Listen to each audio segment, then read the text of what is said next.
जय श्री हरि। आप सबका YouTube चैनल पुराण वचन में स्वागत है।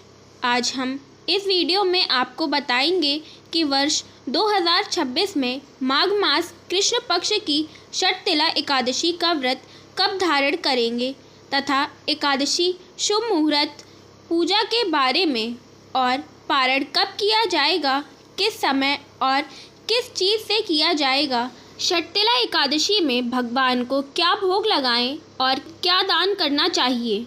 तो आइए जानते हैं षटतिला एकादशी की सारी महत्वपूर्ण जानकारियों को। आप सबको षटतिला एकादशी की ढेर सारी शुभकामनाएं। आपके पूरे परिवार पे लक्ष्मी नारायण की कृपा बनी रहे। जो भी भक्त नियम श्रद्धा के साथ षटतिला एकादशी का व्रत धारण करते हैं तो यह व्रत धन धान्य लक्ष्मी और अंत में भगवान विष्णु की कृपा से वैकुंठ धाम की प्राप्ति होती है और इस व्रत के पुण्य प्रभाव से सभी पाप कर्म नष्ट हो जाते हैं तथा दुख दुर्भाग्य और दीनता का नाश होता है। षटतिला एकादशी में तिलों के 6 प्रकार के प्रयोग बताए गए हैं। इस दिन तिल से उपटन, तिल से स्नान व तिल से हवन और तिल को पानी में डाल के पानी पीना चाहिए और तिल का ही आहार तथा तिल ही दान में दें। 6 प्रकार के काम करने का विधान बताया गया है।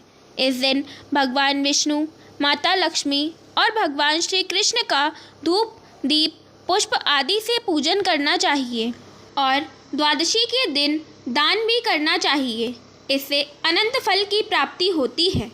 इस दिन खासकर भगवान विष्णु और माता लक्ष्मी को गुड़ और तिल का भोग लगाना चाहिए और उसे प्रसाद के रूप में ग्रहण भी करना चाहिए। माघ मास कृष्ण पक्ष की एकादशी तिथि प्रारंभ समय जो कि 13 जनवरी 2026 दिन मंगलवार को दोपहर 3:19 पर होगी और एकादशी तिथि की समाप्ति है वो 14 जनवरी 2026 दिन बुधवार शाम 5:54 पर एकादशी तिथि की समाप्ति होगी।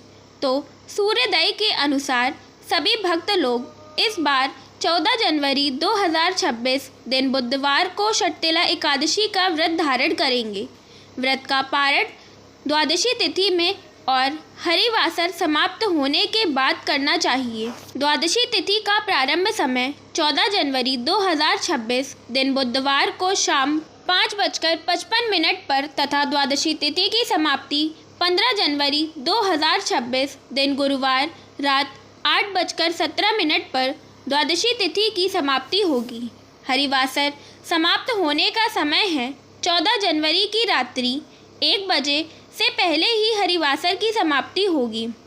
तो व्रत का पारण समय 15 जनवरी 2026 दिन गुरुवार सुबह 7:15 से सुबह 9:20 तक किया जाएगा। इसी समय सभी को पारण करना चाहिए। इस व्रत का पारण गाय के दूध से किया जाएगा। यह संभव ना हो तो जल फल और तुलसी पत्र के साथ भी पारण कर सकते हैं, पर ध्यान रखें तुलसी दशमी को ही तोड़ के रख लें। एकादशी और द्वादशी के दिन तुलसी नहीं तोड़नी चाहिए। 14 जनवरी को ब्रह्म मुहूर्त का समय सुबह 5:24 से सुबह 6:19 तक होगा और सूर्योदय सुबह 6:45 पर होगा और सूर्यास्त का समय 5:28 पर होगा। 14 जनवरी 2026 सुबह पूजा का शुभ मुहूर्त 7:15 से सुबह 8:33 तक होगा और शाम की पूजा का शुभ मुहूर्त शाम 4:26 से शाम 5:45 तक होगा। उसके बाद फिर शाम 7:26 से रात 9:07 तक होगा। 14 जनवरी को राहु काल का समय दोपहर 12:07 से दोपहर 1:27 तक होगा और 15 जनवरी को राहु काल का समय दोपहर 1:28 से दोपहर 2:48 तक होगा। राहु काल समय के दौरान कोई भी शुभ काम नहीं करना चाहिए या कोई नया काम नहीं करना चाहिए। इस बात का ध्यान रखें। जो भी लोग एकादशी का व्रत करने वाले हैं या व्रत को करते हैं, उन्हें एकादशी व्रत के नियमों का पालन दशमी से ही करना चाहिए। तो कैसी लगी आपको यह जानकारी? ऐसी ही जानकारी आपको प्राप्त होती रहे, उसके लिए इस चैनल को सब्सक्राइब करें और वीडियो को लाइक शेयर ज़रूर करें। धन्यवाद। जय श्री हरि, जय श्री कृष्ण, राधे राधे।